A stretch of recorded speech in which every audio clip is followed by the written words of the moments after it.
एक शहर में दीनू नाम का व्यक्ति रहा करता था, जो बहुत ज्यादा गरीब था। शहर में सड़क किनारे उसने एक टूटी फूटी बना रखी थी। उसकी पत्नी ममता की 2 साल पहले ही मौत हो चुकी थी। उसकी एक ही 15 साल की बेटी थी, जिसका नाम राधा था। राधा बेचारी जन्मजात गूंगी थी।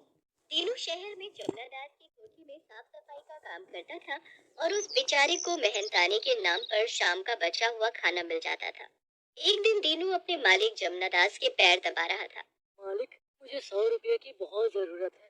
100 रुपये? तुझे पता है 100 रुपये में कितने जीरो होते हैं? गूंगी थी।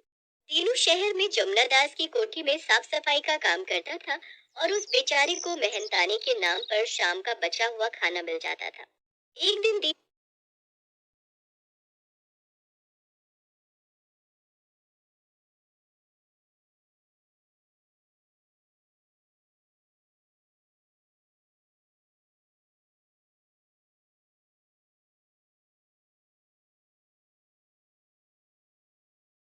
मालिक जमुना दास के पैर दबा रहा था।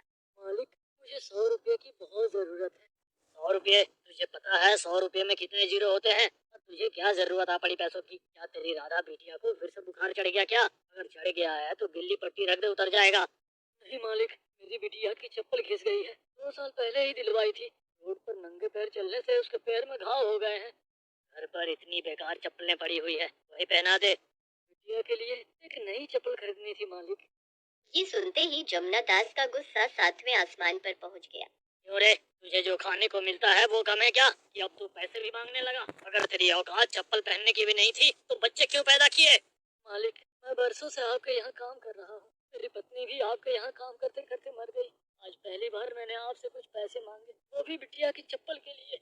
हरामखोर, जुबान लड़ाता है। ये क्यों नहीं कहता कि तू दमे का मरीज है? तेरे अंदर कोई काम करने की ताकत भी नहीं है। एक तो तुझे काम दिया, खाने को दिया।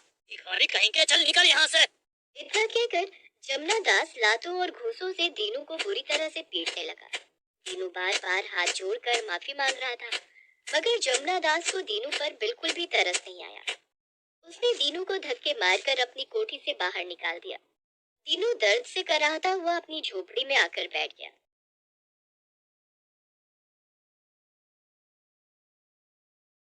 उसके शरीर से खून निकल रहा था, और वो दर्द से कराह रहा था। अपने पिता को दर्द से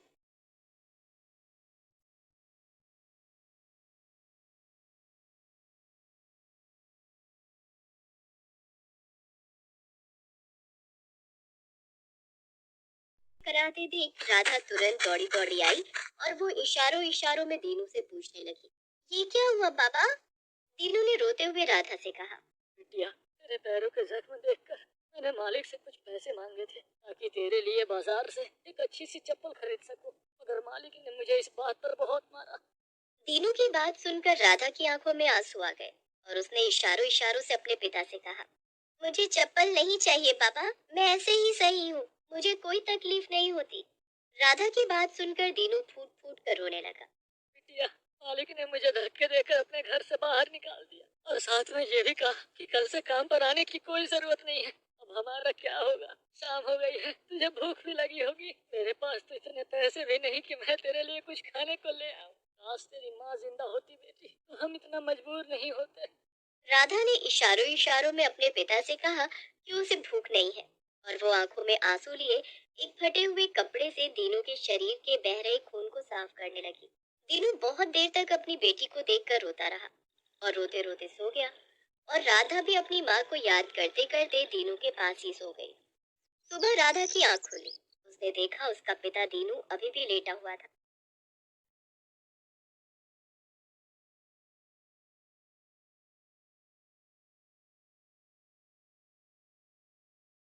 राधा ने अपने पिता को उठाया, मगर दीनू नहीं उठा। कुछ देर बाद भी जब दीनू नहीं उठा, तो राधा ने उसे फिर उठाया, मगर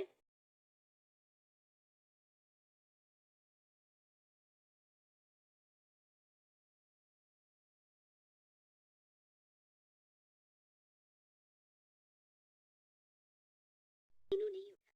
राधा घबराकर बाहर भागी, तो एक पुलिस वाला और कुछ वहीं के व्यक्ति बाहर खड़े थे। राधा ने घबराकर उसे इशारों में अपनी परेशानी बताई। पुलिस वाला और वो लोग झोपड़ी में आ गए। पुलिस वाले ने देखा तो दीनू मर चुका था। पुलिस वाले ने उन व्यक्तियों में से एक से कहा। ये तो मर चुका है। क्या इसका कोई रिश्तेदार है?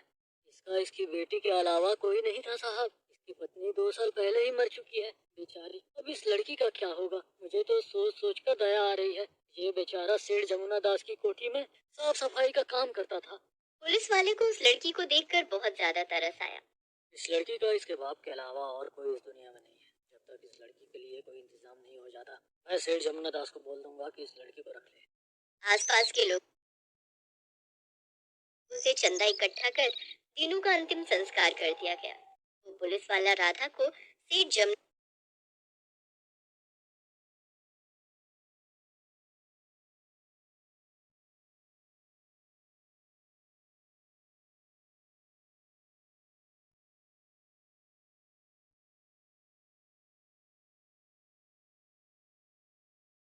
दास के यहाँ पर ले गया। देखो, इसका बाप कल रात मर गया है। मुझे वहाँ के लोगों ने बताया कि दीनू तुम्हारे यहाँ साफ सफाई का काम करता था। जी, आपने बिल्कुल सही कहा। बेचारा बहुत अच्छा आदमी था। कल ही तो वो मुझसे अपनी बिटिया के लिए चप्पल खरीदने के लिए पैसे लेकर गया था। मैं तो उसका इंतजार कर रहा था। अब भगवान की मर्जी के आगे भला किसकी मर्जी चली है क्या? दीनू और उसकी पत्नी हमारे यहाँ सालों से काम करते आ रहे थे। मैं तो दीनू को इस घर का सदस्य समझता था। मैंने दीनू को कभी भी अपना नौकर नहीं समझा।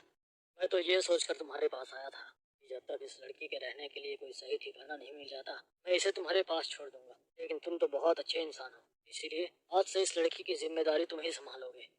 इतना कहकर वो पुलिस वाला राधा को छोड़कर वहां से चला गया।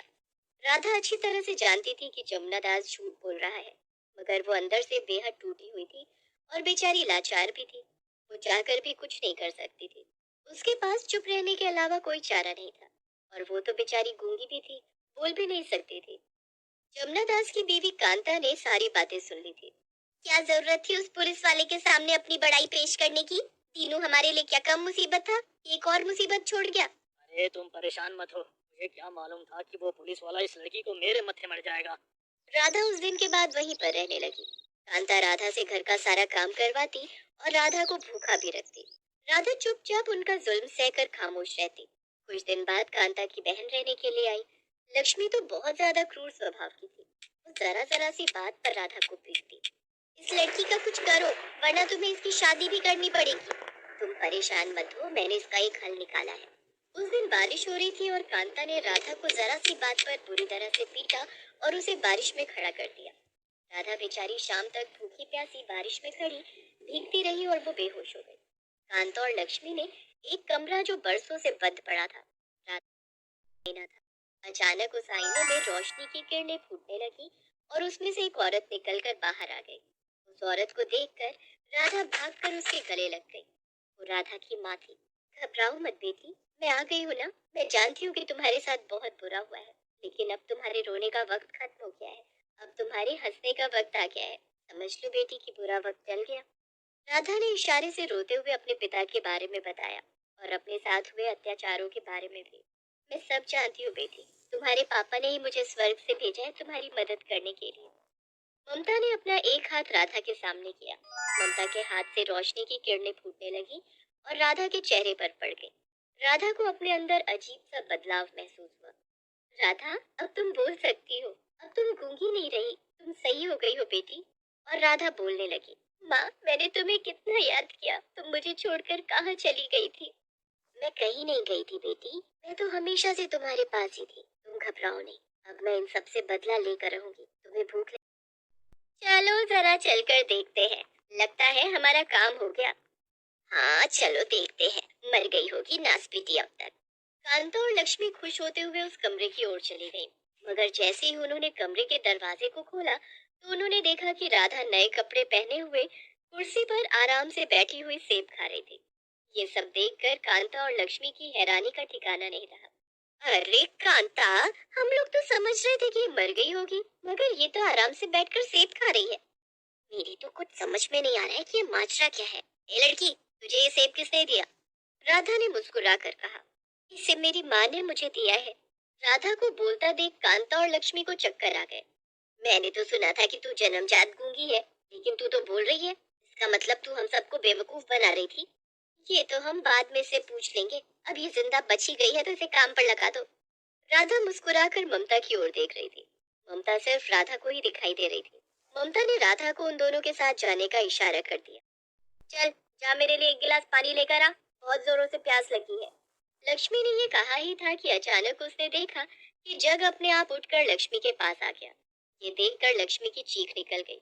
लक्ष्मी की चीख सुनकर कांता दौड़ी दौड़ी लक्ष्मी के पास आई। क्या हुआ बहन, चिल्लाई क्यों? पकड़ा था, मगर वो उन दोनों को दिखाई नहीं दे रही थी। ममता ने कांता को उठाकर फर्श पर पटक दिया। कांता दर्द से चीख उठी। ये सब देखकर लक्ष्मी उठकर सीधी बाहर की तरफ भागी और जमुना दास से जा टकराई। क्या बात है लक्ष्मी बहन, बहुत घबराई हुई हो? लक्ष्मी ने डरते डरते जमुना दास को सारी बातें बताई। जरूर उस लड़की ने तुम्हें बेवकूफ बनाया होगा। मैं ज्यादा डर गए। जमुना दास हाथ जोड़कर चिल्लाने लगा। मुझे मुझे माफ कर दो राधा। मैं जानता हूँ मैंने तुम्हारे पिता दीनू के साथ। अदालत में राधा ने उन सबकी काली करतूतों का पर्दाफाश कर दिया। जमुना दास, कांता और लक्ष्मी को सजा हो गई। अदालत ने सारी जायदाद राधा के नाम कर दी। अब मैं जा रही हूँ बेटी, कभी भी तुम पर कोई मुसीबत अगर आएगी ना तो मैं जरूर आऊंगी। राधा ने खुशी खुशी ममता को विदा किया। राधा ममता को अपनी माँ समझ रही थी, मगर सच तो ये था कि वो एक परी थी।